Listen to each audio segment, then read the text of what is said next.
बिस्मिल्लाहिर्रहमानिर्रहीम, अस्सलाम वालेकुम। कॉलम शाह मिल्क फारूकी के, आइए आज इस सिलसिले में उनका एक कॉलम सुनते हैं। मुंह भराई ले लो, रिश्वत ले लो। ये कॉलम 24 जनवरी 1998 को शाये हुआ था। आइए सुनते हैं।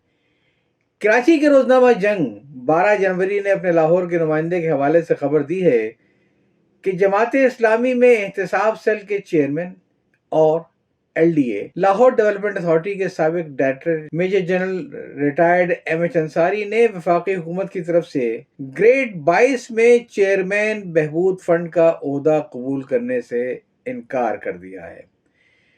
खबर के मुताबिक वफाकी हुकूमत ने चंद रोज कबल इस सिलसिले में नोटिफिकेशन भी जारी कर दिया था।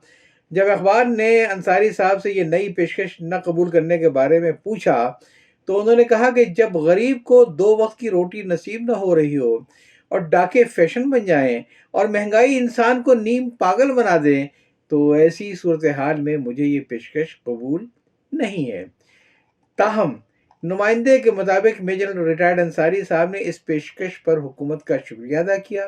हम आगे चलकर देखेंगे कि ये रस्मी शुक्रिया अदा करके मामले को हल्का करने का नहीं बल्कि सख्त तरीन अल्फाज में एहतजाज के मामले को संगीन तर बनाने का मौका था। अंसारी साहब ने इस ओहदे की पेशकश को कबूल न करने की जो वजूहात बयान की हैं वो ज़मीनी हक़ाइक़ से ज़्यादा फ़ज़ाई मुबालगे के ज़ुमरे में आती हैं। मसलन अंसारी साहब क्या ये बताना पसंद करेंगे कि आज से चंद साल कबल जब फौजी मुलाजमत से रिटायर होने के बाद उन्होंने गालबन 3 साल के मुआहदे पर एलडीए के डायरेक्टर जनरल का ओहदा कबूल किया था, क्या उस वक्त पाकिस्तान में कोई गरीब नहीं था? क्या उस वक्त हर गरीब पेट भर के रोटी खाता था और चैन कीन सोता था? क्या उन दोनों के अखबारात कत्ल गारत गरी, चोरी, डाके और दहशत अंगेजियों की खबरों से खाली होते थे? क्या बहजत मजमूई अरजानी का दौर था? क्या उन दिनों लाहौर की सड़कें इतनी ही टूटी फूटी बल्कि बाज जगहों पर आज से भी ज़्यादा टूटी फूटी नहीं थी? क्या उन दिनों लाहौर में तजावुज़ात का कल्चर अपने उरूज पर नहीं था? क्या पार्कों की जगह पर प्लाजे और मदरसों की जगह पर मार्केटें नहीं बन रही थीं? क्या उन दिनों हर साहिब हैसियत और हर साहिब इक़्तिदार शख्स अपनी क़ुव्वत का इस्तेमाल करके अपने घर और दुकान से मुल्क सरकारी ज़मीन पर गासिबाना कब्जा नहीं कर रहा था और कमज़ोर इंसान भत्ता माफिया को भत्ता देकर ऐसे ही गैर कानूनी मराहत हासिल नहीं कर रहा था? क्या एलडीए के दफ्तरों में आने वाले परेशान हाल साहिब मामला को उन दिनों में वहां कोई परेशानी नहीं होती थी? बात सीधी सादी यह है कि म्यार और मकदार में थोड़े बहुत फ़र्क के साथ खराबियां पाकिस्तान, पंजाब, लाहौर और लाहौर डेवलपमेंट अथॉरिटी में उन दिनों भी वैसी ही थी जैसी कि आज हैं। सूरत हाल में नुमाया फ़र्क सिर्फ ये हुआ है कि उन दिनों अंसारी साहब फ़ौज से ताज़ा रिटायर हुए थे और फ़ौज, अदलिया, ब्यूरोक्रेसी के बहुत से रिटायर्ड अफसरों की तरह उन्हें भी मुलाजमत में दोबारा लिए जाने की ख्वाहिश थी और जाहिर है कि एलडीए की चेयरमैनी से ज़्यादा दकी आसामी एक मेजर जनरल के लिए और क्या हो सकती थी। लिहाजा अंसारी साहब ने उस वक्त उस ओहदे को कबूल कर लिया। मुमकिन है कि उन्होंने खुद इसके लिए भाग दौड़ न की हो जैसा कि बहुत से लोग करते हैं और ये भी मुमकिन है कि अंसारी साहब ने अपनी तरफ से एलडीए में कोई नई खराबी पैदा न की हो बल्कि आम अफसरों की उन्होंने जहां है जैसा है स्टेटस को के माहौल में अपनी नई नौकरी के दिन पूरे किए हों।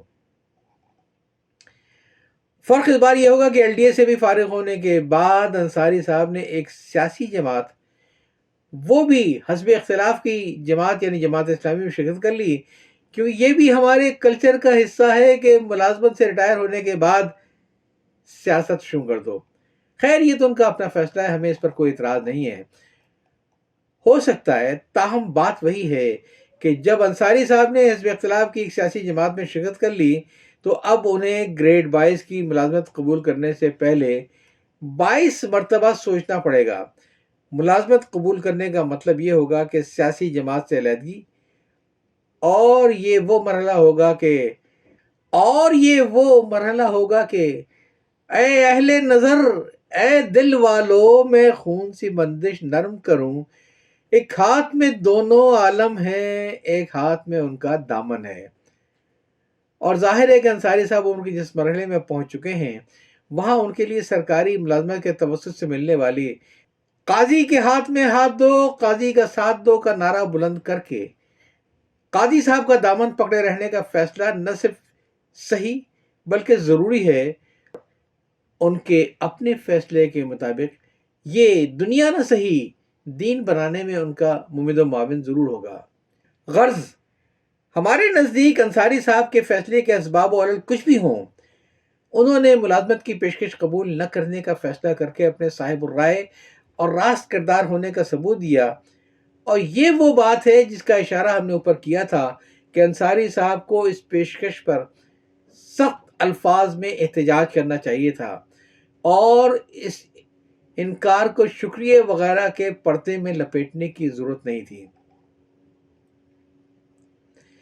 ہمیں یاد ہے چند ماہ قبل لاہور ہائی کورٹ میں میاں نواز شریف موجودہ وزیر اعظم پاکستان کے خلاف ایک مقدمہ داخل ہوا تھا۔